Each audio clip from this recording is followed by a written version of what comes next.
어제부터 내일까지 청년부 이제 수련회가 진행이 되었고 진행되고 있습니다. 오늘 저녁에는 담임 목사님께서 또 오전부터 특강도 하시고 또 저녁에 말씀을 전하게 되셔서 이 저녁에 이제 제가 이제 강단에 이제 서게 되었습니다. 뭐 이따가 이제 설교 후에 우리가 또 기도 시간에 청년들을 위해서도 은혜 받을 수 있도록 우리 젊은이들이 정말 하나님께 붙들려 하나님의 말씀에 붙들려 살아가는 우리 청년들이 될 수 있도록 또 기도하는 시간을 갖도록 하겠습니다. 칼빈의 5대 교리가 있는데요. 가장 먼저 이야기하고 있는 전적 타락입니다. 전적 완전히 부패했다, 전적으로 타락했다 인간은, 그것을 이야기해 주는데요. 로마서 3장 23절 우리가 잘 알고 있는 그 말씀에 정확하게 기록되어 있죠. 함께 읽어볼까요? 모든 사람이 죄를 범하였음에 하나님의 영광에 이르지 못하더니 아무도 죄를 해결할 수 없다. 죄인이고 하나님의 영광에 이를 수 없다, 이렇게 말씀하고 있습니다. 그래서 그 죄로 인해서 로마서 6장 23절에서는 이렇게 얘기합니다. 죄의 삭은 사망이다. 사망이라는 거예요.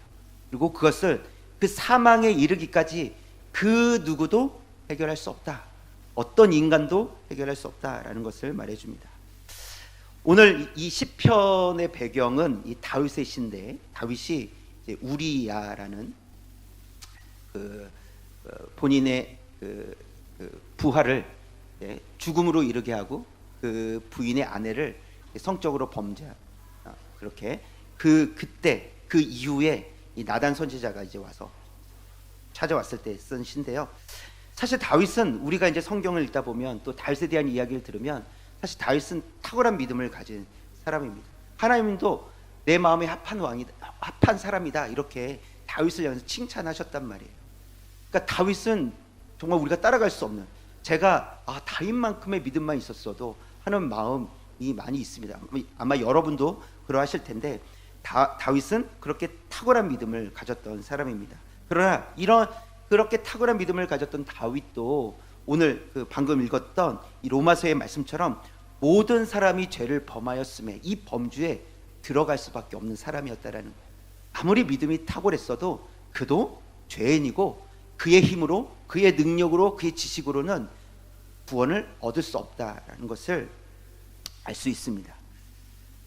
오늘 시편은 이 다윗이 밧세바를 범한 것을 숨기고 또 밧세바의 남편 자신의 신하인 이 우리야를 죽인 이후에 나단 선지자가 왔을 때 썼던 시인데, 이 죄악을 숨기려 했던 다윗의 이런 모습은 다윗이 매우 악한 죄인이라는 것을 우리에게 보여주고 있습니다.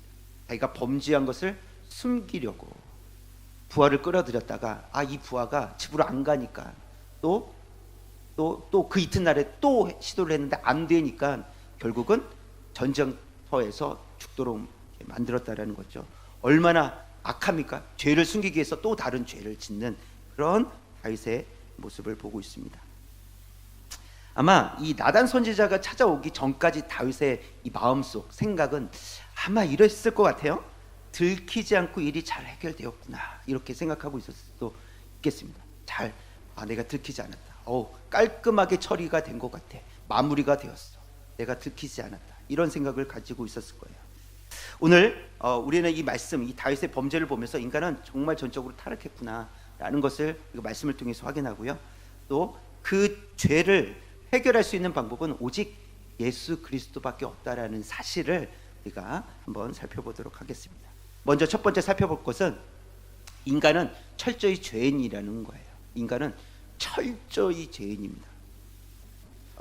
이 다윗이 저지른 죄를 이 십계명을 통해서 찾아보면 어떤 죄를 몇 계명을 어겼는지를 찾아보면 우선 밧세바라는 남의 여인을, 아내를 탐했잖아요. 그렇죠? 성적으로 탐했단 말이에요. 7계명이 간음하지 말라, 그걸 어기게 된 거예요.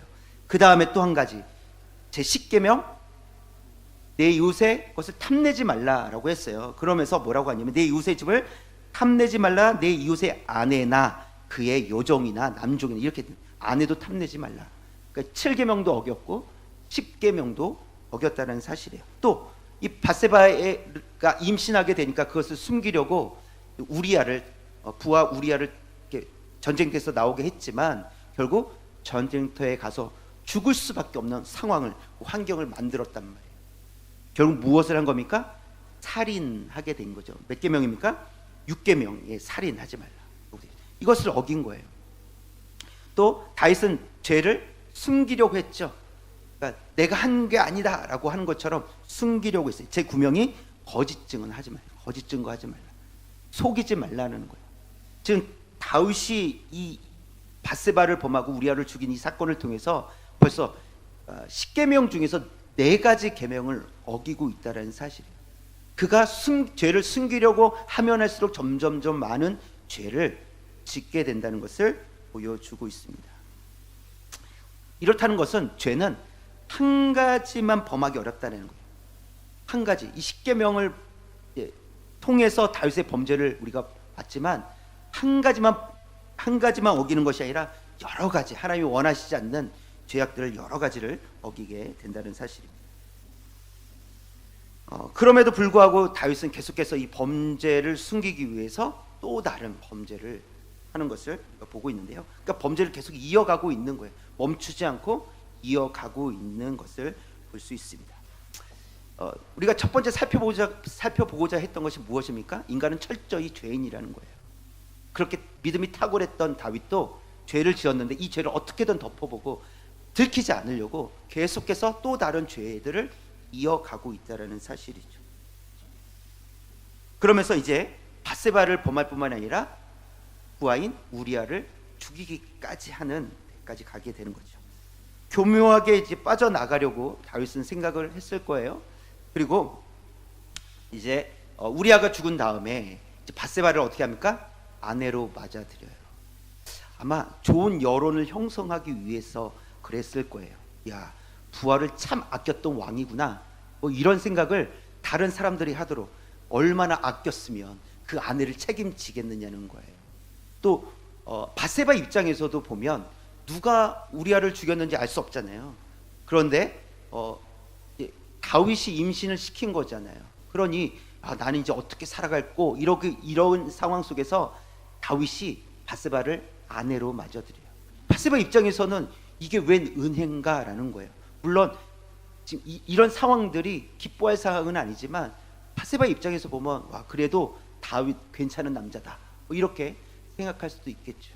그런데 잘 생각해보면 우리는 말씀을 통해서 알게 됐지만 다윗은 자신의 범죄를 덮기 위해서, 감추기 위해서 또 다른 악한 꾀를 써서 그렇게 여론을 형성하고 있다는 사실이에요. 아무리 다른 사람들이 야, 그래도 다윗 괜찮은 사람이다, 끝까지 책임지는구나 라고 할지라도 다윗 안에 있는 그 중심은 선한 생각이 아니었다라는 거예요.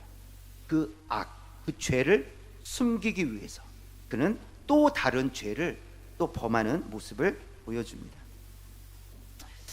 아담이 이런 모습을 우리에게 보여줬잖아요. 최초의 인간 아담이 선악과를 따먹고 난 다음에 그가 하나님께서 너 이거 왜 먹었어? 라고 했더니 우리가 갑작스럽게 너 이거 왜 했어? 그러면 막 무슨 생각이 먼저 떠올라요? 핑계거리와 거짓말이 먼저 떠올라요. 이게 죄성인데 이 아담이 저 여인이, 하나님께서 주신 저 여인이 먼저 먹고 나를 꼬드겼어요, 뭐 이런 거예요. 나한테 줘서 내가 먹었습니다, 이렇게 이야기를 하죠. 그러니까 자신의 죄를 감추기 위해서 다른 사람 핑계를 댄다는 거예요. 제가 먼저, 저 사람이 먼저 잘못했다고 말하는 그것이 죄인의 전적으로 타락한 인간의 모습이라는 거예요. 그렇게 믿음이 좋았던 다윗도 자기의 죄를 숨기기 위해서 얼마나 포장하고 있습니까?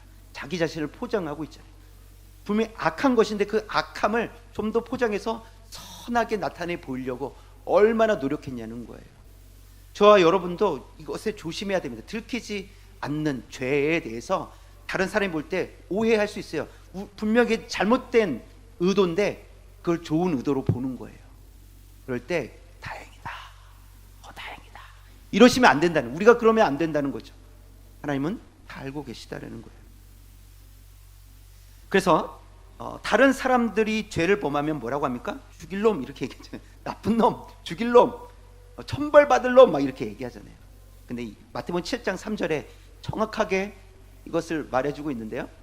한번 읽어볼까요? 시작. 어찌하여 형제의 눈 속에 있는 티는 보고 내 눈 속에 있는 들보는 깨닫지 못하니. 자기 눈 속에 있는 들보는, 그렇게 큰 들보는 보지 못하고 깨닫지 못하고 요만한 티, 다른 사람의 티를 보고 있는 우리의 모습. 그러면서 하는 소리가 뭐예요? 이런 죽일 놈, 이런 나쁜 놈, 이렇게 이야기하고 있다라는 거예요. 자, 자기 눈 속에 있는 들보를 보지 못하는 다윗의 모습을 철저하게 보여주고 있죠. 나단 선지자가 다윗에게 와서 이제 한 이야기를 해줘요. 예화를 들어주는 거죠. 소와 양이 많은 부자가 있었는데 어느 날 손님이 찾아와서 그 부자가 자기의 소나 양을 잡는 건 좀 아까워서 가난한 사람, 양 한 마리 있는데 그 가난한 사람의 것을 뺏어와서 손님 대접을 했다는 그런 이야기를 다윗에게 들려줍니다. 그랬더니 다윗이 어떤 반응을 합니까? 저런 죽일 놈, 당장 저런 죽일 놈이니까 당장 끌고 오라. 누군지 내가 봐야 되겠다고. 죽일 놈 하면서 당장 끌어올 것을 얘기해요. 사무엘 12장 5절인데 한번 볼까요? 노란색만 읽겠습니다. 시작. 그 사람은 마땅히 죽을 자라. 마땅히 죽을 자라. 네, 지금 누구를 향해서 말하고 있는 거예요? 자기 자신을 향해서 말하고 있는 거잖아요. 그러니까 다른 사람이 자신하고 똑같은 범죄를 저질렀다고 했을 때 다른 사람은 죽일 놈이고 나는 죽일 놈이 아니라는 거예요.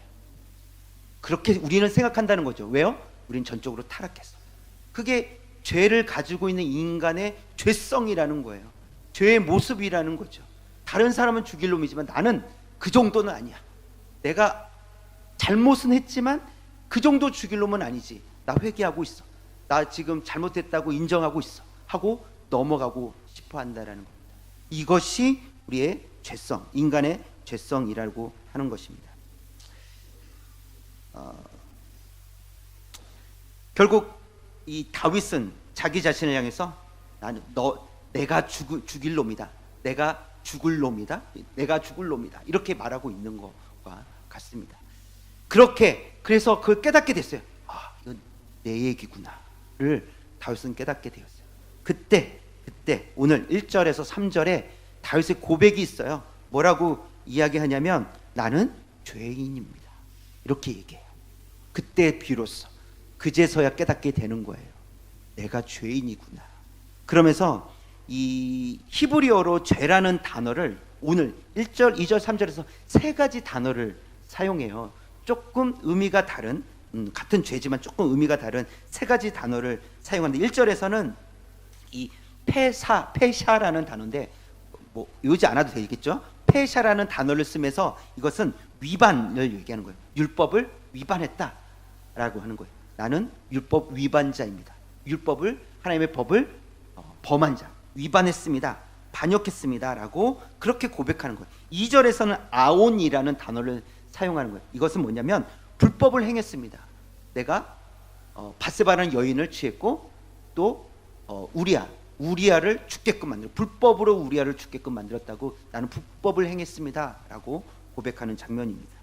또 3절에서는 하타라고 하는 우리가 알고 있는 관역에서 비껴나갔다는 죄, 영어로 sin이라고 하는 그 죄, 우리가 말하는 죄를 의미해요. 그래서 하나님과 범죄했다, 악한 일을 저질렀다라고 고백을 하고 있어요. 지금 1절, 2절, 3절에서 다윗이 고백하는 것은 철저하게 저는 죄인입니다 라고 고백하고 있는 거예요. 죄인입니다. 이 다윗은 모든 것에서 저는 죄인이고 모든 것을 거스르는 죄인입니다 이렇게 얘기하고 있는 거예요. 모든 것에서 저는 죄인일 수밖에 없고 모든 것을 거스르는 죄인입니다 라고 고백하고 있는 거예요. 이것은 뭔가를 정말 나쁜 짓을 했기 때문에 죄인이라고 얘기하는 것이 아니라 근본적으로 저는 죄인입니다 하고 그렇게 고백을 하고 있습니다. 베드로가 밤이 새도록 물고기를 잡았어요. 그리고 예수님께서 오셔서 깊은 곳에 가서 그물을 던져라, 다시 던져라 했을 때 네 하고 순종을 했어요. 그랬더니 물고기를 엄청 잡았죠. 2배 가득 실을 만큼 잡았죠. 그리고 무태 나와서 그가 한 말이 주님 저는 죄인입니다 이렇게 얘기해요. 죄인이라고. 비로소 깨닫게 되는 거예요. 주님 앞에 섰을 때 내가 철저하게 죄인임을 깨닫게 된다는 사실이죠. 바울은 뭐라고 고백합니까? 내가 괴수 중에 괴수니라. 내가 가장 큰 죄수다. 괴수다, 괴수라고 얘기하는 거예요. 저는 죄인입니다. 저는 구제불능입니다.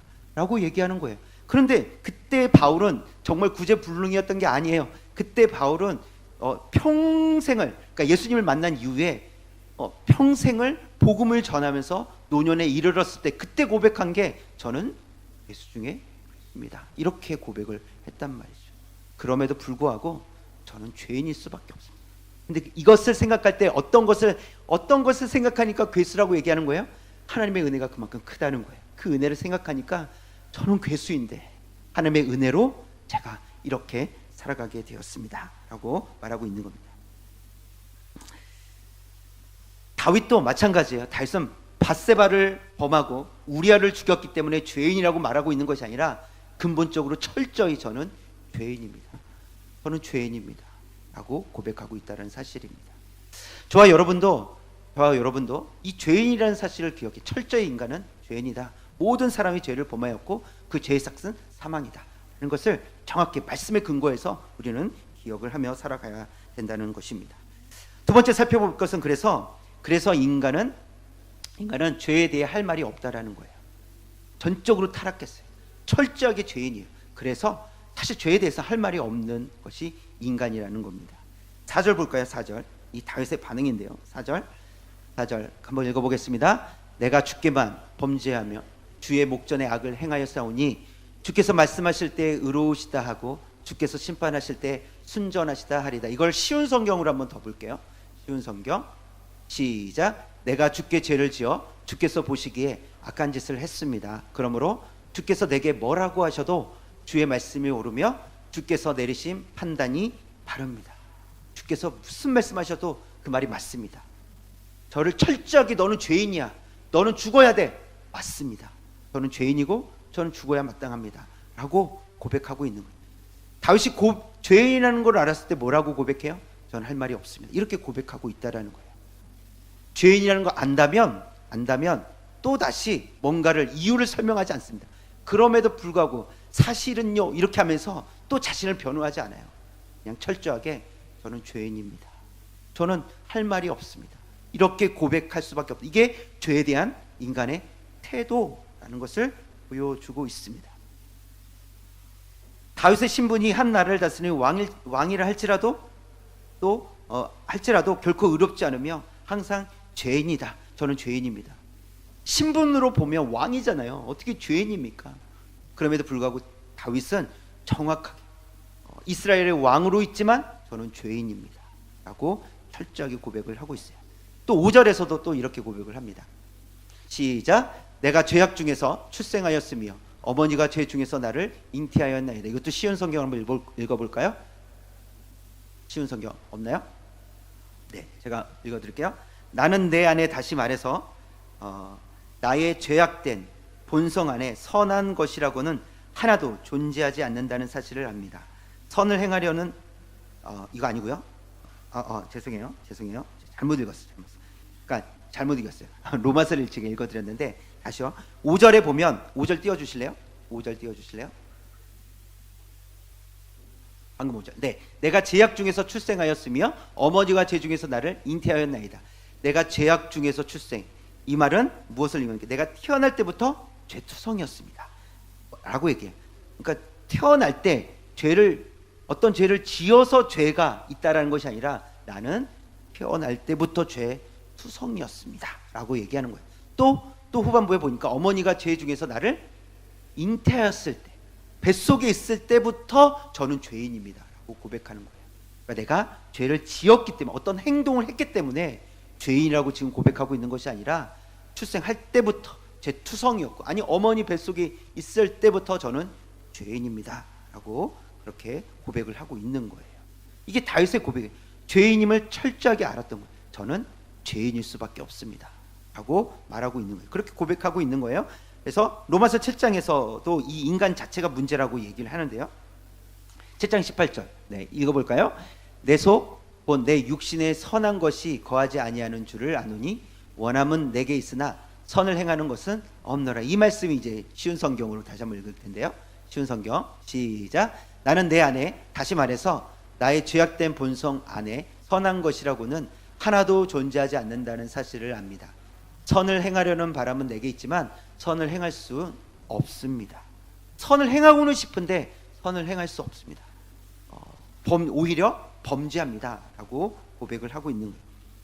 하나님의 은혜로 살게 된 우리의 영은 선을 행하기를 바래요. 그렇게 고백하고 있는 거예요. 이 로마서 7장에서 나는 선을 행하기를 바랍니다. 그러나 이 태어날 때부터 죄에 길들여져 있는, 죄투성이로 태어났고 그리고 살아오면서 죄에 길들여져 있는 우리의 육신과 마음과 생각이 악을 행하고 있다라는 거예요. 우리가 하나님의 은혜를 입었어도 여전히 이 땅에 살아가면서 우리는 여전히 그 죄성을 가지고 죄에 물들여져 있는 그런 상황 속에서 살아가고 있다는 거예요. 우린 자신만만하게 나는 죄를 짓지 않습니다. 나는 뭐 이제 완벽합니다. 말할 수 없다라는 거예요. 내가 죄인임을 안다면, 그 죄가 어떤 것인지 그 근본적인 죄를 이해한다면 항상 하나님의 은혜가 필요합니다 라고 고백할 수밖에 없다는 사실입니다. 로마서 3장 10절에서 그래서 이렇게 되죠. 기록된 바 의인은 없나니 하나도 없습니다. 하나도 없다. 의인은 하나도 없다. 이렇게 고백을 하고 있습니다. 결국 인간은 죄에 대해서 할 말이 없는 철저히 죄인이다. 저와 여러분 철저히 죄인이라는 사실입니다. 우리가 무언가를 했기 때문에 그건 제가 좀 잘못했어요. 전 잘못한 행동이에요. 그것 때문에 죄인이 아니라 태어날 때부터, 아니 어머니 뱃속에서부터 우리는 철저하게 죄인이었습니다. 아무리 다윗처럼 탁월한 영성과 믿음을 가져도 그렇게 살아가다가도 그렇게 만군의 여호와의 이름을 골리앗도 물리치고 믿음으로 살았던 그런 다윗이 어느 날 갑자기 하나님의 말씀을 어기는, 지키지 않는, 살인하는 그런 모습을 보여주고 있다는 사실이에요. 저와 여러분은 얼마나 더 하겠냐는 거예요. 하나님의 은혜 없이 살 수 없는 거지, 우리가 하나님의 은혜로 이렇게 충만해졌다고 결코 교만해지면 안 되겠습니다. 우리가 하나님의 은혜로 충만할지라도 우리는 이 충만이 계속해서 필요합니다. 하나님, 계속해서 하나님의 은혜가 필요합니다라고 고백하는, 그리고 그 은혜를 사모하며 살아가는 저와 여러분 되시기를 주님의 이름으로 축원합니다. 이제 다윗이 철저히 죄인이라는 거, 나는 죄인입니다. 그리고 철저히 저는 죄에 대해서 할 말이 없는 사람입니다. 그러면서 마지막에 우리가 살펴볼 것이 있어요. 이 죄 그럼 어떻게 되겠습니까? 오직 예수 그리스도를 통해서 죄사함을 받는다는 거예요. 이 죄를 어떻게 해결할 수 있다고요? 오직 예수 그리스도를 통해서 해결할 수 있다는 사실입니다. 인간은 죄에 대해서 철저히 무력합니다. 태어날 때부터 죄투성이라고 성경은 가르쳐줍니다. 스스로 이걸 해결해 보려고 노력하지만 더 많은 죄를 지을 뿐이에요. 다윗이 그것을 보여주잖아요. 죄를 지었고 그 죄를 어떻게든 감추고 해결해 보려고 하지만 해결되지 않고 더 많은 죄를 지어가는 모습을 보게 되잖아요. 저와 여러분도 마찬가지입니다. 우리 힘으로 할 수 없고 우리가 아무리 노력해도 죄는 지워지지 않는다는 사실입니다. 어떤 사람들은 이렇게 생각할 수도 있어요. 시간이 지나면 우리의 기억 속에서 멀어지고 더 이상 기억나지 않으니까 괜찮을 거야, 이렇게 생각할지도 모르겠습니다. 그래, 다윗을 보십시오. 다윗은 감추는 데까지는 성공했어요. 감췄잖아요. 그렇죠? 들키지 않은 것처럼 보였단 말이에요. 그렇다고 죄가 사라진 건 아니었다는 사실입니다. 결국 그 죄는 드러나고 결국 하나님은 그 죄에 대해서 물으실 거라는 거예요. 우리의 기억 속에서 잊혀진다 할지라도, 사람들의 기억 속에서 잊혀진다 할지라도 하나님은 틀림없이 반드시 그 죄를 물으신다는 거예요. 해결을 할 수 없다라는 거죠. 시간이 죄를 해결해 주지 않습니다. 그렇다면 죄투성이 인간은 어떻게 죄의 사함을 받을 수 있겠습니까? 다윗은 7절에서 이렇게 고백을 하고 있습니다. 같이 읽어볼까요? 우슬초로 나를 정결하게 하소서, 내가 정하리이다. 나의 죄를 씻어주소서, 내가 눈보다 희리이다. 지금 다윗은 이렇게 고백을, 우슬초로 나를 정결하게 해 주옵소서, 이렇게 기도하고 있어요. 우슬초. 근데 우슬초가 어디에서 나오죠? 출애굽기 12장에서 유월절 때 우슬초에 어린 양의 피를 발라 문방과 문설주, 그러니까 문지방과 문양, 이 기둥 벽에 이렇게 발라 놓으면 하나님께서 뭐라고 하셨어요? 내가 그 피를 보고 넘어가겠다, 이렇게 말씀하신 거잖아요. 그 유월절 어린 양의 피를 바를 때 썼던 도구가 우슬초예요. 다윗은 그때를 기억하고 있는 거예요. 어린 양의 피로 나를 구원해 주옵소서, 이렇게 고백을 하고 있는 거예요. 애굽에서 내린 10번째 재앙이 장자의 죽음이었잖아요. 그래서 이스라엘 백성들에게는 피를 발라라, 그러면 넘어가겠다. 그러나 애굽 사람들에게는 그 정보를 주시지 않았어요. 애굽 사람들의 모든 장자들은 죽고 맙니다. 그러나 이스라엘 백성들은 하나님께서 복음, 좋은 소식, 복된 소식을 주셨죠. 살 수 있는 방법을 주셨잖아요. 그 피를 바르면 내가 넘어가겠다라고 말씀해 주셨다는 사실입니다. 그 구원의 소식을 들었기 때문에 죽지 않게 된 거죠. 사실 인간은 다 죽어야 돼요. 이스라엘 백성들이 뭔가 잘해서 하나님께서 구원해 주신 게 아니에요.